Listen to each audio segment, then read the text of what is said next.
Bismillahirrahmanirrahim. Assalamu alaikum. This is Anka Yaman and you are watching Corselia. In today's video, we are going to discuss FIA Act 1974. आज हम देखेंगे कि FIA Act को कैसे prepare करना है, उसमें से पूछे जाने वाले क्वेश्चंस कौन से होते हैं और क्या क्या चीज़ें देखनी और याद रखनी लाजमी हैं. So without wasting the time, let's begin. FIA Act is called FIA Act 1974. It is an act to provide for the constitution of a federal investigation agency. It is a minor act which has only 10 sections and it has only one schedule. तो आपको दो चीज़ें याद रखनी है, एक कि इसका एक ही schedule है और दूसरा ये एक minor act है जिसके सिर्फ 10 sections हैं. FIA Act 1974 को FIA Act 1975 भी कहा जाता है. The reason for it to be called FIA Act 1975 is that it was published in the Gazette of Pakistan on 17th January 1975. सिर्फ एक बार ये क्वेश्चन पेपर में आया है कि FIA Act 1974 को FIA Act डैश कहा जाता है, इसलिए मैंने इस क्वेश्चन को यहां पर डिस्कस किया. अब FIA Act में याद रखने वाली चीजें क्या हैं? सेक्शन 1 किसको डील करता है? Section 1 is about the title, extent and commencement. सबसे पहली चीज इसका टाइटल क्या है? This act may be called the Federal Investigation Agency Act 1974. ये उसका टाइटल है. Extent क्या है? It extends to the whole of Pakistan and also applied to all citizens of Pakistan and public servants wherever they may be. यहाँ पर उसने बताया कि इसकी एक्सटेंट कहाँ तक है? To the whole of Pakistan. It applies to all citizens of Pakistan and public servants. ये पाकिस्तान के तमाम सिटीजन्स पे भी अप्लाई होता है और तमाम पब्लिक सर्वेंट्स पे भी अप्लाई होता है. अगली बात उसने कही wherever they may be, चाहे वो जहां भी हों. तीसरी चीज है commencement. It shall come to force at once.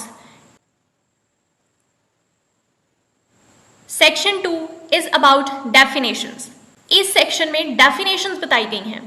Agency का मतलब है federal investigation agency constituted under section 3. Code का मतलब है कोड ऑफ क्रिमिनल प्रोसीजर. कौन सा? 1898. Director general means director general of agency. Provincial police means the police constituted by provincial government under the police act 1861. Public servant means a public servant as defined in section 21 of the Pakistan Penal Code. PPC के section 21 में जो public servant की definition दी गई है वही definition यहाँ पर भी applicable होती है. And includes an employee of any corporation or other body or organization set up, controlled or administered by or under the authority of the federal government. Special police means the Pakistan Special Police Establishment, constituted under Pakistan Special Police Establishment Ordinance 1948. Specified persons mean the persons who were appointed to post in or under a provincial police in pursuance of Article 3 of the Special Police and Provincial Police Amalgamation Order 1962. Rules means rules made under this act. ये जो 8 definitions आपको दी गई हैं, आपने इनको as it is prepare करना है कि एजेंसी का मतलब क्या है, which was constituted under which section. Code का मतलब क्या है? Code of criminal procedure. कौन से वाला? 1898. डायरेक्टर जनरल का मतलब क्या है? प्रोविंशियल पुलिस का मतलब क्या है? और इसी तरह public servant, special police, specified persons और रूल्स, इन सब का मतलब क्या है? क्योंकि ये सारी डेफिनेशंस पेपर में आती हैं. अब चलते हैं नेक्स्ट सेक्शन पर. Section 3 is about the constitution of agency. Notwithstanding anything contained in any other law of the time being in force, the federal government may constitute an agency to be called the Federal Investigation Agency for inquiry into and investigation of the offences specified in the schedule, including an attempt or conspiracy to commit and abetment of any such offence. Agency को constitute कौन करेगा? Federal government. Next है the agency shall consist of a director general to be appointed by the federal government and such number of other officers as the federal government may from time to time appoint to be the members of agency. तो section 3 से आपको ये याद रखना है, section 3 is about constitution of agency. Agency को constitute कौन करेगा? federal government. Or agency shall consist of Director General and such number of other officers as the federal government may appoint to be the members of agency. Section 4. Superintendence and administration of agency. The superintendence of agency shall vest in the federal government. Superintendence of the agency जो है वो waste करेगी federal government में, और administration of agency shall vest in director general DG में, who shall exercise in respect of the agency such of the powers of an inspector general of police under the Police Act 1861 as may be prescribed by the rules. और दूसरी बात इसने यहाँ पर बताई है कि DGFIA जो है वो सेम वही पावर्स एक्सरसाइज कर सकता है जो कि पुलिस एक्ट 1861 के तहत IG पुलिस को दी गई है. तो सेक्शन 4 में 3 चीजें याद रखने वाली हैं. Superintendence of agency shall vest in the federal government, administration of agency shall vest in the Director General, and third one is the powers of Director General FIA will be equal to the powers of Inspector General of Police under the Police Act 1861. आगे आ जाता है section 5. Section 5 deals with the powers of members of agency. इसमें से लाजमी कोई ना कोई question आता है. ये मेंबर्स ऑफ एजेंसी की जो पावर्स हैं उसके साथ डील करता है. Subject to any order which the federal government may make in this behalf, the members of agency shall for the purpose of an inquiry or investigation under this act have throughout Pakistan such powers including powers relating to search, arrest of persons and seizure of property and such duties, privileges and liabilities as the officers of a provincial police have in relation to the investigation of offences under the code or any other law for the time being in force. इसमें उसने कहा कि agency के जो members हैं through out Pakistan वही same powers और वही सेम ड्यूटीज, प्रिविलेजेस और लायबिलिटीज एक्सरसाइज करते हैं जो कि ऑफिसर्स ऑफ प्रोविंशियल पुलिस की होती हैं. The powers, duties, privileges and liabilities of the members of agency are equal to the officers of provincial police. Next में वो कहता है subject to rules if any, a member of agency not below the rank of a sub-inspector may for the purposes of any inquiry or investigation under this act exercise any of the powers of an officer in charge of a police station in any area in which he is for the time being and when so exercising such powers shall be deemed to be an officer in charge of a police station discharging his functions as such within the limits of his station. अगर मैं यहाँ पर अब इस पूरी बात की summary बताऊं तो वो कहता है कि सब इंस्पेक्टर की जो पावर्स हैं वो सेम वही पावर्स होंगी जो कि ऑफिसर इन चार्ज की पावर होंगी of a police station in any area in which he is for the time being, और उन पावर्स को एक्सरसाइज करते हुए he shall be deemed to be an officer in charge of a police station discharging his functions as such within the limits of his station. Without prejudice to the generality of the provisions of the subsection 1 and subsection 2, any member of agency not below the rank of sub-inspector authorized by the Director General in this behalf may arrest without warrant any person who has committed or against whom a reasonable suspicion exists that he has committed any of the offences referred to the subsection 1 of section 3. यहाँ से आपके याद रखने वाली चीज ये है कि कौन डायरेक्टर जनरल की ऑथोराइजेशन पे विदाउट वारंट अरेस्ट कर सकता है. दो चीजें, किसकी ऑथराइजेशन पे और कौन अरेस्ट कर सकता है विदाउट वारंट.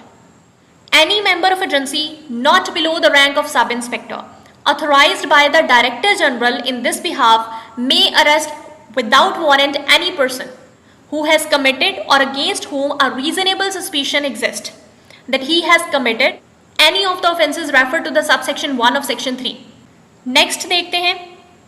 आगे कहता है for the purpose of exercise by the members of the agency of the powers of N officer in charge of a police station.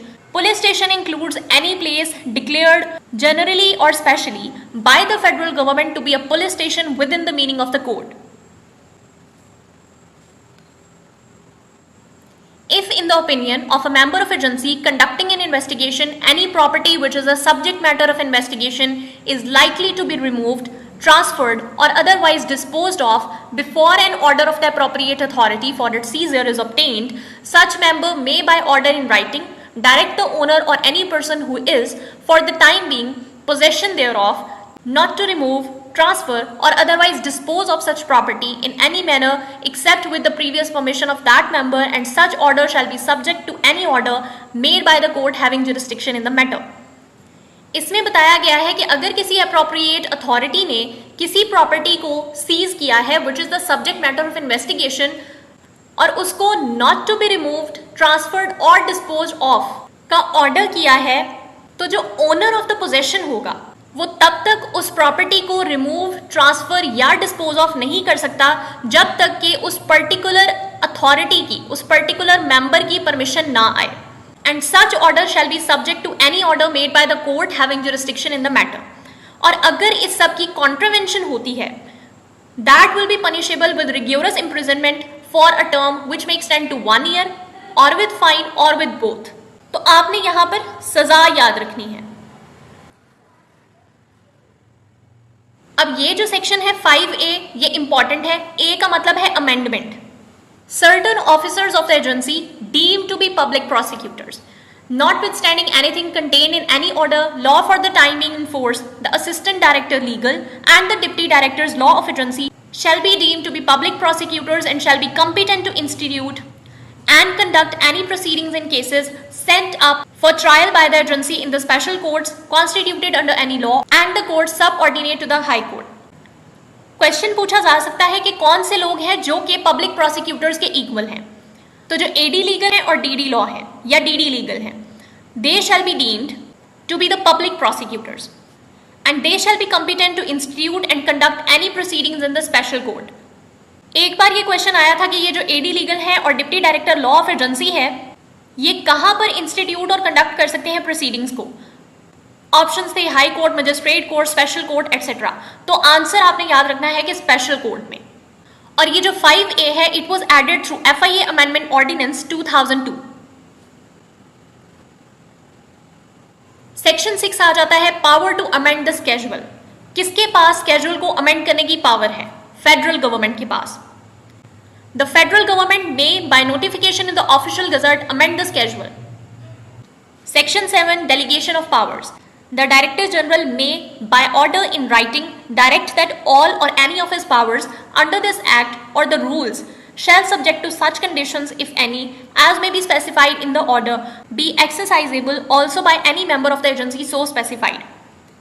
तो डेलीगेशन ऑफ पावर्स में ये याद रखना है कि डायरेक्टर जनरल जो है वो अपनी पावर्स डेलीगेट कर सकता है to any member of agency so specified by order in writing. Indemnity. Indemnity के दो मतलब होते हैं. एक होता है मुआवजा, दूसरा होता है बरियो जमा. यहां पर बरियो जमा होना जो है वो इसका मतलब है नो सूट, प्रोसिक्यूशन और other legal proceeding shall lie against the federal government, any member of the agency or any other person exercise any power or performing any function under this act or the rules for anything which is in good faith done or intended to be done under this act or the rules. यहां पर 3 words आपने याद रखने हैं: no suit, prosecution और other legal proceeding. FIA के members जो इस एक्ट के अकॉर्डिंग अपनी ड्यूटीज परफॉर्म करते हैं और वो अपनी ड्यूटीज परफॉर्म करते हुए जस्टिफाई हैं, तो उन मेंबर्स ऑफ एजेंसी के अगेंस्ट कोई भी सूट, प्रोसिक्यूशन या लीगल प्रोसीडिंग नहीं होगी. Power to make rules. किसके पास रूल्स बनाने की पावर है? The federal government may by notification in the official gazette make rules for carrying out the purposes of this act.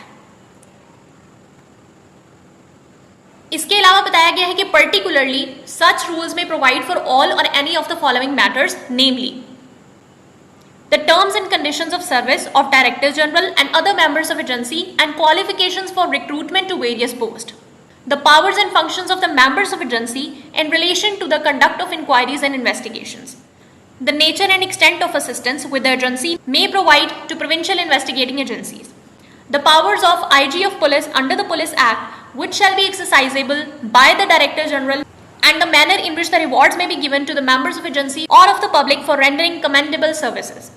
किस किस के बारे में रूल्स बनाए जा सकते हैं? Terms and conditions of service of director general और मेंबर्स ऑफ एजेंसी. इसके अलावा qualifications for recruitment to various post. फिर आ जाता है powers and functions of members of agency. फिर आ जाता है nature and extent of assistance with the agency. फिर उसके बाद आ जाता है IG ऑफ पुलिस की वो पावर्स जो कि एक्सरसाइजेबल होंगी बाय द डायरेक्टर जनरल. और इसके अलावा रिवॉर्ड से related powers that may be given to the members of agency or of the public for rendering commendable services. Repeal. The Pakistan Special Police Establishment 1948 and the Special Police and Provincial Police Amalgamation Order 1962 hereinafter referred to respectively as the said ordinance and the said order are hereby repealed. Pakistan special police establishment 1948 और special police and provincial police amalgamation order 1962 इसको repeal किया गया है, खत्म किया गया है। इससे आगे खास कोई याद रखने वाली बात है नहीं, लेकिन बाकी को भी एक थॉरो रीडिंग दे दीजिएगा।